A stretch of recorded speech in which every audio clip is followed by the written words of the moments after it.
தமிழ்நாட்டில் டிசம்பரில் தேர்தல் கூட்டணி மாற்றம் ஏற்பட வாய்ப்பு இருக்கிறதா? கூட்டணி பொறுத்து வெற்றி வாய்ப்பும் இருக்கிறது. எடப்பாடி பழனிசாமியுடன் கூட்டணி அமைக்கிறாரா விஜய்? தமிழ்நாட்டில் இளைஞர்களின் வாக்கு சதவீதம் என்ன? இது விஜய்க்கு வெற்றி வாய்ப்பை அளிக்குமா? எம்ஜிஆரும் விஜயும் ஒன்றா? பார்க்கலாம் இந்த வீடியோவில். தமிழக வெற்றிக்கழக தலைவரும் நடிகருமான விஜய் தமிழ்நாடு முழுவதும் பிரச்சாரத்தில் ஈடுபட்டு வருகிறார். திருச்சியில் இருந்து தனது முதல் பயணத்தை துவக்கியிருக்கிறார். வார இறுதி நாட்களில் மட்டுமே இந்த பிரச்சாரம் இருக்கும் என்றும் அறிவிக்கப்பட்டு இருந்தது. திருச்சியில் மக்கள் வெள்ளத்தில் பேசிய விஜய், சில நல்ல காரியங்கள் இந்த இடத்தில் தொடங்கினால் நல்லது என்று பெரியவர்கள் கூறுவார்கள். திருச்சியில் இருந்து தொடங்கினால் திருப்புமுனை என்று கூறுவார்கள்.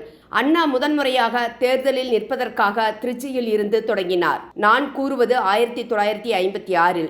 எம்ஜிஆரும் 1974 இங்கிருந்துதான் தொடங்கினார். திருச்சிக்கு என்று நிறைய வரலாறு இருக்கிறது. பெரியார் வாழ்ந்த இடம், மலைக்கோட்டை இருக்கிறது, மதச்சார்பின்மைக்கு பெயர் பெற்ற இடம்.